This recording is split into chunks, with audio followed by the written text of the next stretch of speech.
ہم نے تو بڑا سمپل سوال کہا ہے، اگر اسلام آباد پولیس نے نہیں کیا تو پھر کس نے کیا؟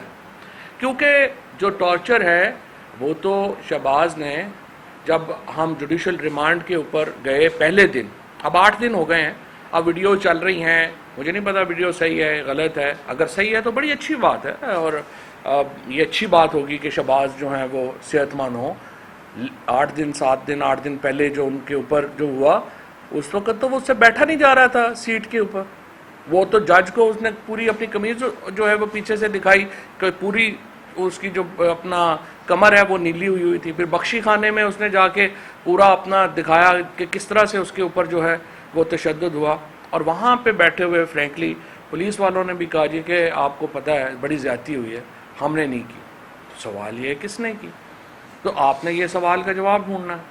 اپنے سوال کے جواب کے لیے، اور رانا ثناء اللہ جیسے لوگ، میں تو حیران ہو جاتا ہوں، سیکھتے ہی نہیں ہیں۔ رانا ثناء اللہ پہ خود کیا کیا نہیں ہوا، یہ جو تقریر میں آپ کو کہہ رہا ہوں، اس کے بعد ذرا ان کی تصویریں نکال کے دیکھیں۔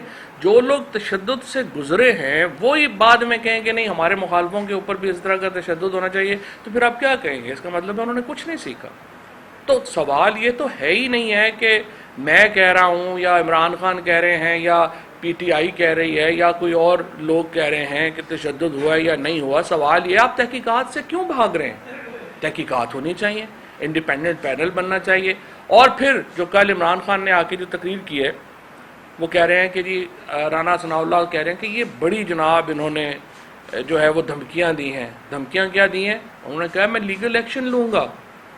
جن لوگوں نے یہ ذمہ داری جو ہے جنہوں نے اپنی نہیں نبھائی ہے، آئی جی کے خلاف، ڈی آئی جی کے خلاف، اور جو میجسٹریٹ ہیں یا جج ہیں ان کے خلاف ہم لیگل کارروائی کریں گے۔ کسی کو یہ کہنا کہ آپ لیگل کارروائی کریں گے، یہ کیسے دھمکی ہے؟ دھمکی کیا ہوتی ہے؟ میں تھوڑا ذرا زیادہ کلپس نہیں دکھانا چاہتا، صرف رانا ثناء اللہ کا دکھا دیجئے جو انہوں نے خود فرمایا تھا، اس کو دیکھیں دھمکی کیا ہوتی ہے، تاکہ لوگوں کو احساس ہو کہ دھمکی میں کیا اور لیگل ایکشن میں کیا فرق ہے۔ ذرا لگا دیجئے رانا ثناء اللہ۔ چیف سیکرٹری صاحب، آپ کو اس بات کا جواب دینا پڑے گا۔ آپ نے ادھر ہی رہنا ہے، آپ کے بچوں نے بھی ادھر ہی رہنا ہے، اس کے بچے تو ادھر نہیں ہیں، اور باقی زندگی شاید اس نے بھی ادھر ہی گزار دی ہے۔ کمشنر لاہور صاحب، آپ نے بھی ادھر رہنا ہے، آپ نے سروس بھی کرنی ہے۔ یا آپ عمران خان کے ساتھ ہیں یا عمران خان کے خلاف ہیں، یا پھر آپ پاکستان میں برما کا نظام لے آئیں جو تقریباً آپ لے ہی آئے ہیں الحمدللہ، یا پھر آپ نارتھ کوریا کا سسٹم جو ہے وہ کریٹ کر لیں جو سنگل پارٹی ہوگی، کیونکہ باقی ساری پارٹیاں تو اکٹھی ہو گئی ہیں۔ ڈیموکریسی تو ہے ہی عمران خان کی وجہ سے، اور نواز شریف کا جو پابندی ہے وہ پابندی اس لیے ہے کہ وہ ایبسکانڈر ہیں، وہ آئیں گے، سرنڈر کریں گے، ان کو ضمانت ملے گی تو ان کو پابندی ہٹ جائے گی، کیونکہ ایبسکانڈر کو جو ہے وہ یہ آپ نہیں دیتے۔ اسی طرح سے الطاف حسین پہ بھی اسی لیے پابندی ہے۔ اب جہاں تک اس بات کا تعلق ہے کہ آپ نے نواز شریف نے واپس آنا ہے، انہیں 100% واپس آنا چاہیے، اس کے اوپر تو کوئی جھگڑا ہی نہیں ہے۔ ہم تو کہہ رہے ہیں وہ واپس آئیں، وہ تو 50 روپے کے اسٹامپ کے اوپر جا کے وہاں بیٹھے ہوئے ہیں لندن میں۔ جھگڑا یہ ہے کہ آپ انہیں واپس لا کے عدالت کے سامنے پیش کریں گے، عدالت نے ان کو کنوکٹ کیا ہوا ہے، وہ سزا یافتہ ملزم ہے، اور اس کے اوپر جو ہے وہ پھر ان کی جو کارروائی ہے وہ ہوگی۔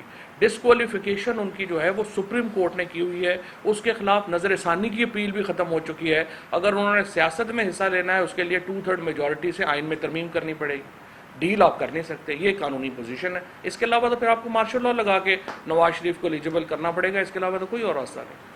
کوئی پاکستان میں عقل رکھنے والا آدمی یہ نہیں کرے گا کہ ملک کی سب سے بڑی جماعت جو ہے پوری دنیا کو بتائے کہ یہ تو یہاں کے جو پولیٹیشین ہیں وہ تو شہیدوں کے ساتھ بھی نہیں کھڑے۔ کوئی کیمپین عقل کی بات کوئی کرے گا یہ کہ کوئی اس ملک جس کو اس ملک کی بالکل ہی پرواہ نہیں وہ یہ کیمپینز کرے گا؟ اور شہیدوں کا ہم سے زیادہ کس کو پتہ ہے؟ ہم یہ جو پوٹوہار کے لوگ ہیں، آج راولپنڈی میں جلسہ ہے، سارا پوٹوہار وہاں پہ اکٹھا ہوگا۔ ہم لوگوں نے اپنے بچوں کو ہر روز یہاں پہ دفن کرتے ہیں۔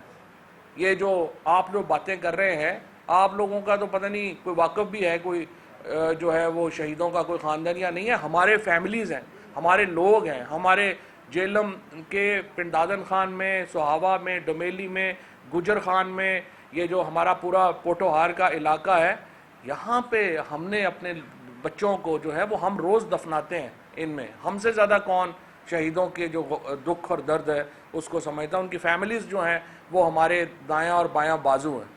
تو یہ باتیں، اس طرح کی گھٹیا باتیں نہیں کرنی چاہیے، اور اسپیشلی ان لوگوں کی طرف سے جن کا اپنا ماضی اتنا داغدار ہے، جن کو کوئی پرواہ ہی نہیں ہے. جو پنجاب اسمبلی کی، جس طرح میں نے آپ کا تقریر اٹھا کے دیکھیں، اس کے بعد اس وقت جو بھی اس تقریر کو سن لے گا نا، تھوڑی سی بھی غیرت ہوگی رانا ثناء اللہ کی، دوبارہ وہ بات بھی نہیں کرے گا جو ہمارے ہیں. اور دوسرا، ادارے سب کے، اداروں کے اوپر کسی کی کوئی منوپلی نہیں ہے، اور یہ بھی نہیں ہے کہ صرف ٹاپ جو ہے وہ ادارہ کانسٹیٹیوٹ کرتا ہے. عوام کا حصہ ہے ادارے، اور ادارے جو ہیں وہ تمام کے تمام وہی سوچ ان کی ہے جو عوام کی سوچ ہے. اور عوام کی سوچ یہ ہے پاکستان کو جو اس وقت حالات ہیں ان سے باہر نکلنا ہے، اور باہر نکلنے کے لیے عام انتخابات کی طرف جانا ہے. ہم آج سے جو مہم شروع کر رہے ہیں 10 سپٹمبر تک ہے. 10 سپٹمبر کے بعد ہماری مہم کا اگلا حصہ شروع ہوگا. ہمیں امید ہے حکومت ہمیں اس نہج پہ نہیں لے جائے گی کہ ہمیں اگلا مرحلہ 10 سپٹمبر سے بھی پہلے شروع کرنا پڑے. شکریہ.